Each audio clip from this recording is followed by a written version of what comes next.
মাছটা তাড়াতাড়ি দ্রুত বড় হয়। পুকুরের চেয়ে মাছ হাউজেই বড় হয় ভালো। ওখানে যদি 6 মাস লাগে, এখানে 4 মাসে মাছ বড় হয়। তারপর এটা গোল পদ্ধতি করাতে মাছটা ঘুরে ঘুরে খাইতে পারে। শুরুতে মাছ চাষ করছিলাম মাত্র 2000 টাকা। 2000 টাকার মাছ চাষ করার পর 6000 টাকার মতো আর কি এটা পাইছি। এবারও আমি মাছ চাষি 2000 টাকার। আমি ট্যাঙ্কিতে মাছ চাষ নিয়ে কাজ করছি। ট্যাঙ্কিতে মাছ চাষে আমি লাভবান হয়েছি। এলাকার মধ্যে আমি আর কি এটা নতুন পদ্ধতি রেডি করছি।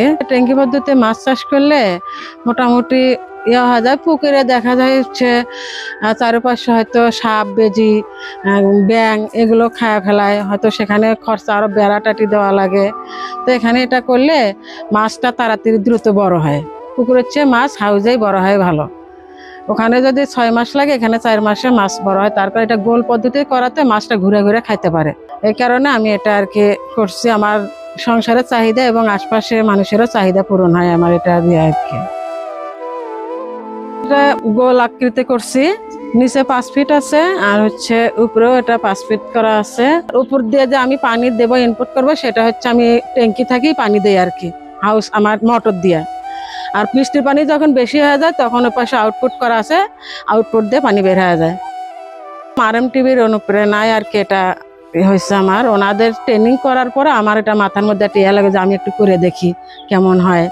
বা বাড়িতে থাকাতে নিজেরা এটা আমি ধরতে পারি বা নিজেই সেল করতে পারি, যার কারণে আমার সুবিধার জন্য আমি এটা আর কি করছি। নিজের বাড়ির খাওয়ার চাহিদাটাও পূরণ হয়। আমি ঢাকায় ছিলাম, তখন তো আমার একজনের ইনকাম দিয়ে আমার সংসার চলে না। তখন কিছুদিন ওখানে থাকার পর আমি বাড়িতে আসার পর এই যে এগুলো শুরু করছি। মোটামুটি আমি এখন স্বাবলম্বী মতো আছি। এবার নিয়ে আমার দ্বিতীয়বার হবে আর কি, প্রথম আর দ্বিতীয়বার হবে।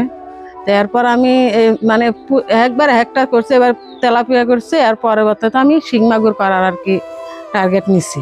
মাছ তো একবারে ছাড়ছি, একবারে হয়তো 4 মাস পরে বা 6 মাস পরে তুলে একবারে ছেড়ে দিয়ে আবার পরিষ্কার করে আবার পানি দিয়ে আবার ছেড়ে দেবো।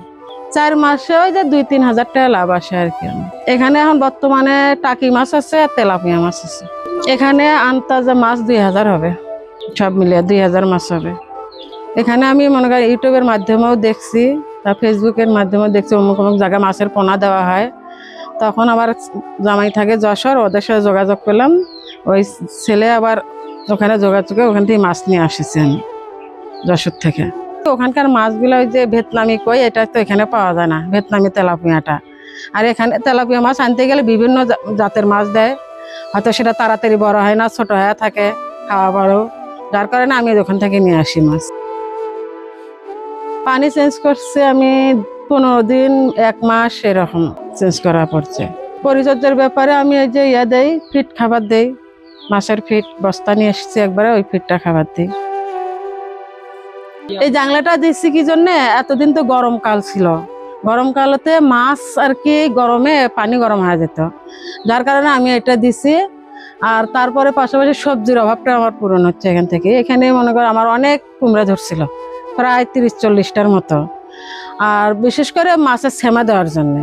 এখন এবার আর দেব না, এবার শীত আসতেছে, শীতকাল আর এটা রাখবো না, গরম করা আবার এটা দেবো।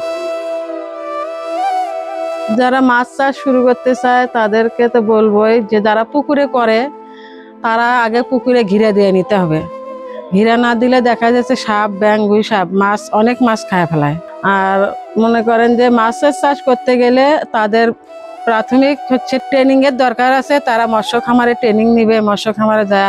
আমি অলরেডি 2-3টা ট্রেনিং করছি, ট্রেনিং নিতে হবে, তাছাড়া মাছ চাষ করলে তারা লাভবান হতে পারবে না।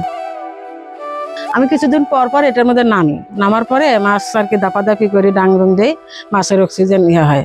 কিছুদিন পরে হয়তো জাল দিয়া আবার 2-1 দিন পর পর খেয়াও দেয়, যাতে মাছটা ভালো থাকে। আমি 200 টাকা করে বিক্রি করছিলাম, তারপরে হচ্ছে 180 বিক্রি করছিলাম। মানে বিভিন্ন জাতের মাছ ছিল, প্রায় 1.5 মনের মতো মাছ আর কি বিক্রি করা পড়ছে।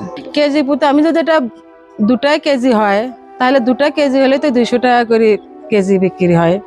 আর এলাকা হিসাবে 180 টাকা, বাজারে হিসাবে 200 টাকা। এলাকায় তার অত নেওয়া যায় না, নিজেদের আশপাশের মানুষ হয়তো 180 করে দেয়। আমার হচ্ছে এটা হচ্ছে ফুলছড়ি থানা, তারপরে কঞ্চিপাড়া হচ্ছে ইউনিয়ন, গ্রামের নাম ভাষারপাড়া। ভবিষ্যৎ পরিকল্পনা আমি এটা করবই, এটা তো থাকবে আমার, যেহেতু এটা আমি করছি একবারে স্থায়ীভাবে করে নিছি।